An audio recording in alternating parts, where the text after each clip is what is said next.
Alright, magandang araw po sa inyong lahat mga kababayan. Batang Maynila to it's. Pag-usapan natin itong report ng TV Patrol. Kasi ayon po sa report ay kinundi na ni Senator Joel Villanueva ang ilang flood control project sa Bulacan na inilantad ni Senator Panfilo Lacson. Yung mga proyekto kung hindi substandard ay pinagparty-partyan umano ng mga kontratista. Ayan po yung nangyari sa Bulacan. Biruin nyo etong si Villanueva, taga Bulacan. Pero ang nagbulgar ng mga katarantaduhan, ang ng mga nakawan at mga kabulustugan, kademonyohan, dyan po sa Bulacan, ay si Senator Panfilo Lacson. Pero etong Senator Joel Villanueva ay taga Bulacan. At para bang hindi niya alam ang nangyayari dyan sa kanyang lugar sa Bulacan. Kasi sabi niyo, I just wanted to put on record na nakapanlulumo, nakakagalit at nakakakulo ng dugo na marinig at makita right before our very eyes. Ginahasa po ng flood control program ng gobyerno ang aming lalawigan sa Bulacan. Anak ng tokwa ka, Joel Villanueva. Ang tagal mo ng senador. Ang tagal mo rin congressman dyan sa Bulacan.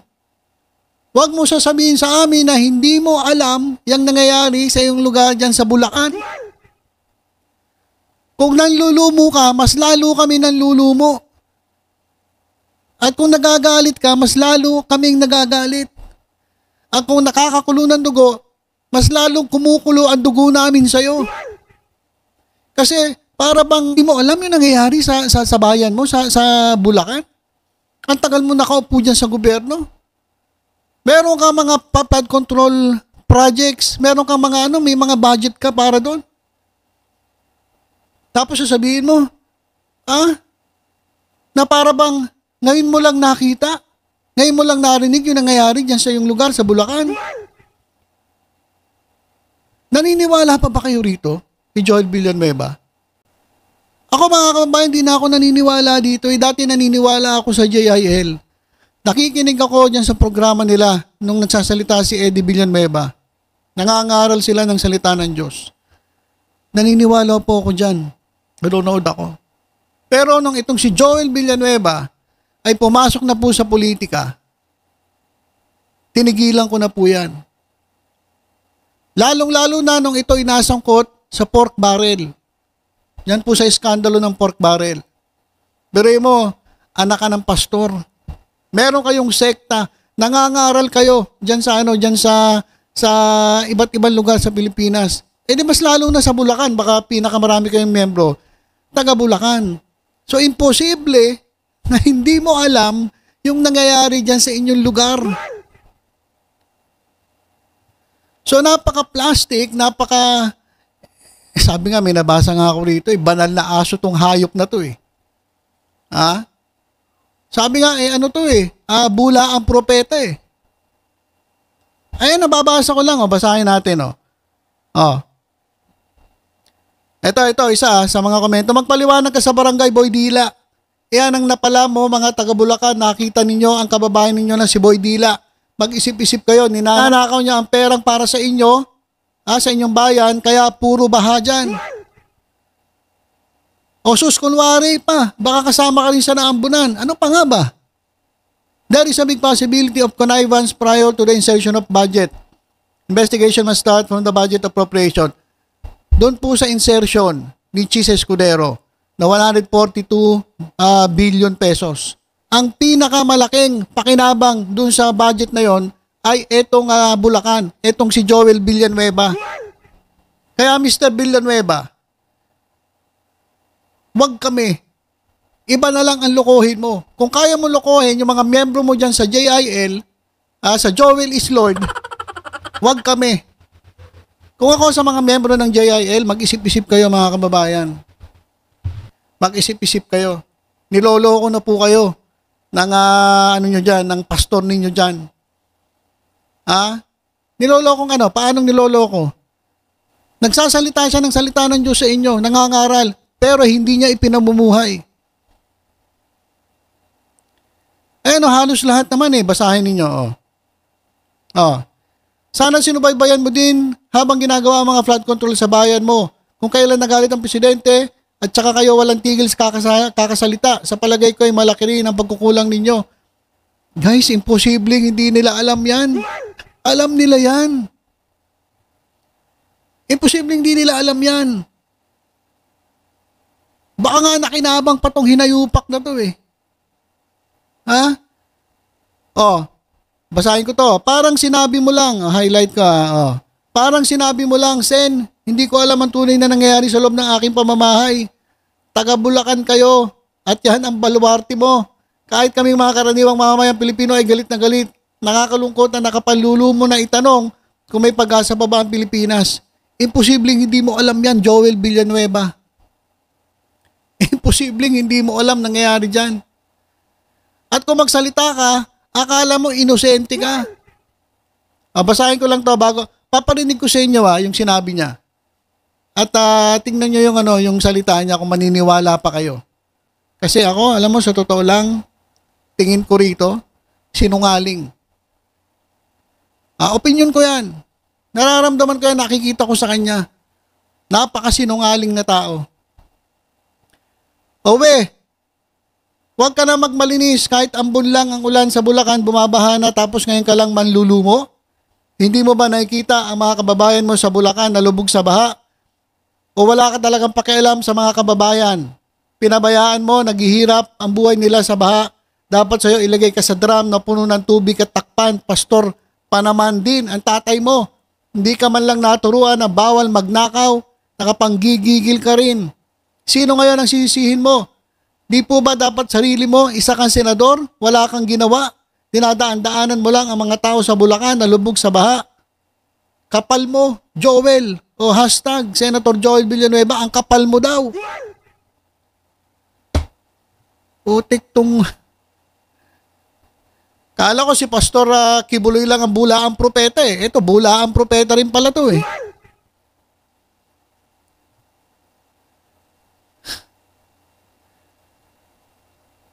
Senator Villanueva, 9 billion ang pondo ng flood control project dyan sa lugar mo. Bulacan, ano nangyari sa Bulacan? Lalo lumala ang baha sa area, ang laki ng kinita dyan sa flood control project. Ayan Kunwari ka pa.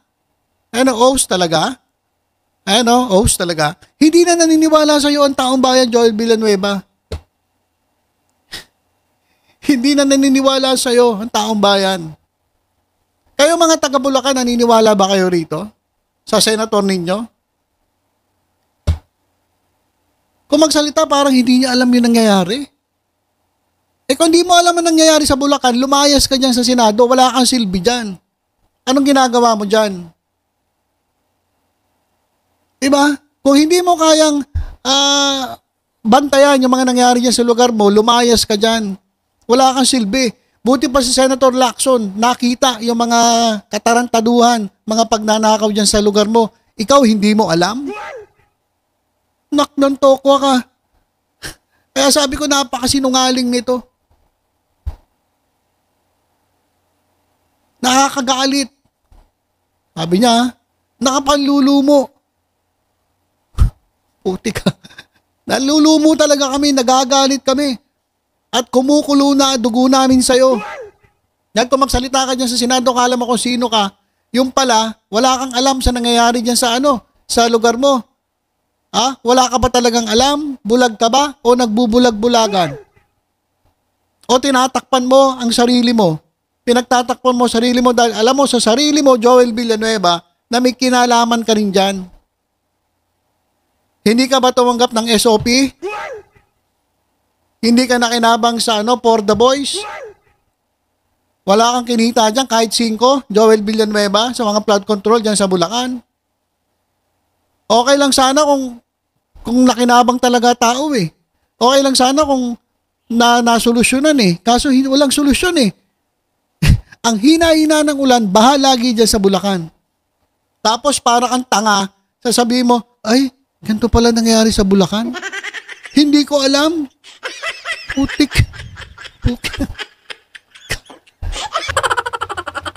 Parang hindi mo alam. Wala kang alam. Inosente ka. Walang naniniwala.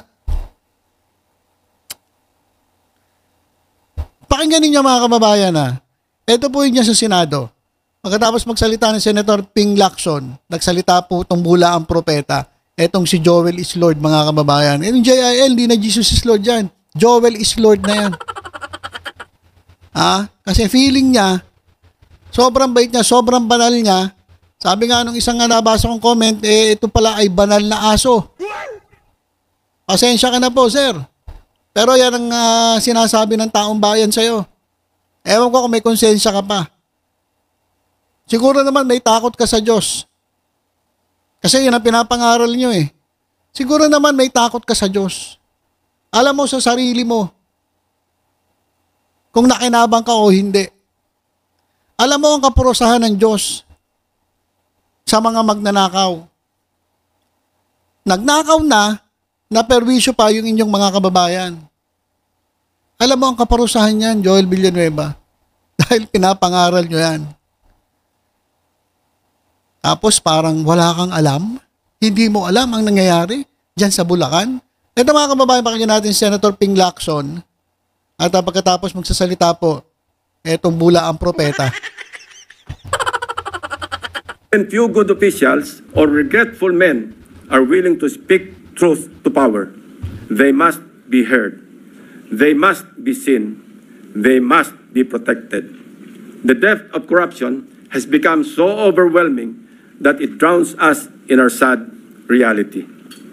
More than flood control, what the Filipino people badly need to see is grid control. Thank you, Mr. President. Thank you, Senator Lacson. Mr. President, Majority Leader. Mr. President, there are a number of our colleagues who wanted to make a manifestation. May I just be allowed? Guys, tingnan nyo yung mukha niya. Tingnan nyo yung mukha niya. Tingnan nyo yung expression niya, yung mukha niya. Makikita nyo dito, kung totoong tao ito, kung totoo yung sinasabi niya, o nagpapaka-plastic lang. Tingnan nyo maigi. Kasi sa mata, sa bibig, makikita ninyo kung sinungaling ang tao o umiiwas lang itong taong ito at nagmamalinis lamang. To give a very short manifestation considering, Mr. President, the situation where I come from, Mr. President. I hope you understand. Yes, please proceed. Ayan sinabi niya. Marami kasi binanggit Senator Lacson tungkol sa Bulacan eh. Alam niya, lugar niya yon. Kaya ito, sasabihin niya, may sasabihin daw siya. Colleagues. Please proceed, Majority Yeah, Leader. Mr. President, this will be just very short. I just wanted to put on record, Mr. President, na nakapanlulumo, nakakagalit at nakakakulo ng dugo, Mr. President, na marinig at makita right before our very eyes yung pong mga hindi ko kayang sabihin na malademonyong proyekto. Malademonyo talaga. Hindi niya raw masabi. Malademonyo talaga. Malahayop ang mga proyekto, malademonyo. Nangyari sa lugar mo. Parang hindi niya alam eh.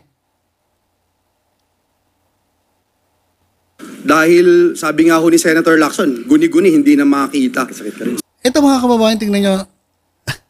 Sa totoo lang hindi ka ba nahihiya sa mga kapwa mo, Senador? Kasi kung ako yan, nahihiya ako eh. Siguro yung mga tingin ng mga ibang Senator nakatingin sa kanya, uy, Bulacan to. Titingin ka ngayon kay Joel Villanueva. Ganito pala nangyari sa Bulacan. Wala kami naririnig na ganyan kay Joel Villanueva na taga Bulacan. Ano pinagtatakpan mo yung nangyayari sa Bulacan? Kailangan Senator Lacson pa magsalita. Siguro nakatingin sa kanya yung mga senator. Utang ina. Dahil pala nangyayari dito sa kanilang lugar. Hindi siya nagsasalita. Tapos ngayon nagsalita si Ping Lacson.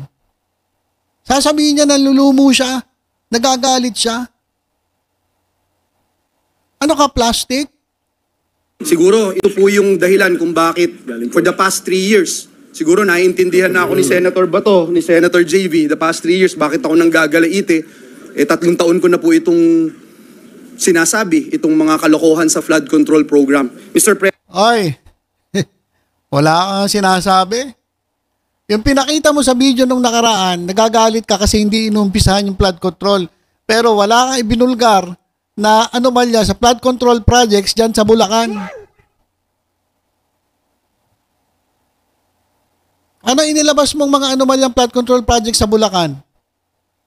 Si Ping Lacson lang ang naglabas. At ang feeling mo, kala mo lulusot ka. Hindi naniniwala sa iyo taong bayan. Iniiwas mo pa sarili mo, President, ginahasa po ng flood control program ng gobyerno ang aming lalawigan sa Bulacan. Sinisip pa ang ilan sa mga gobyerno, kasama ka rin doon. Nakakalungkot po, Mr. President, sapagkat pag tinignan nyo rin po itong 2025 flood control budget, Mr. President, yung binabanggit po ni Senator Ping na pare-pareho po yung amount, ganito pa rin po.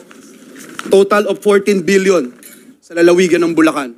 Mr. President, nandito po yung ilang mga mayors natin. Nandito po si Mayor Bong, si Mayor ng Balagtas, Mayor ng San...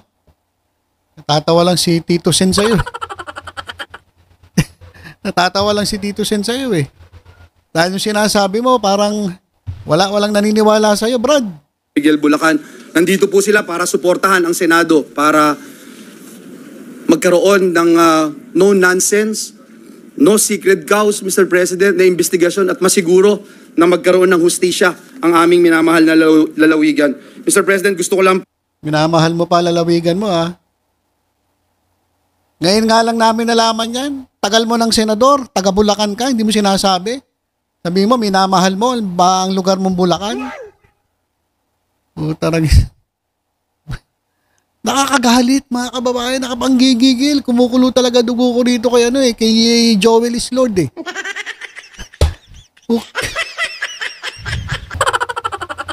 Bula ang propeta, mga kababayan eh. Pong i-put into the record that we thank the gentleman from Cavite, Mr. President.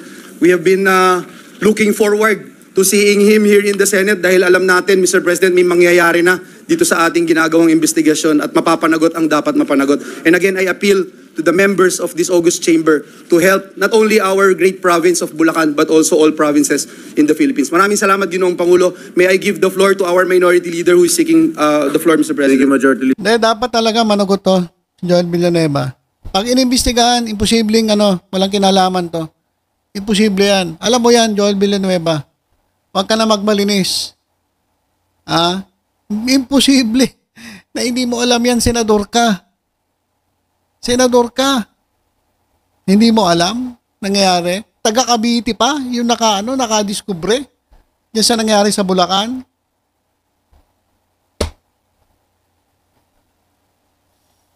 Wala. Kaya sana ay magkaroon naman ng magandang investigasyon at mapanagot itong bula ang propetang ito na nagmamalinis, sobrang nagmamalinis. Akala mo wala siyang kinalaman, akala mo wala siyang alam. Kasi, okay, sabihin natin wala kang alam. Kung wala kang alam, lumayas ka na dyan sa Senado dahil wala kang silbi. Pero mo, taga ibang lugar pa, naglabas ng anomalya dyan sa lugar mo. Anong ginagawa mo dyan?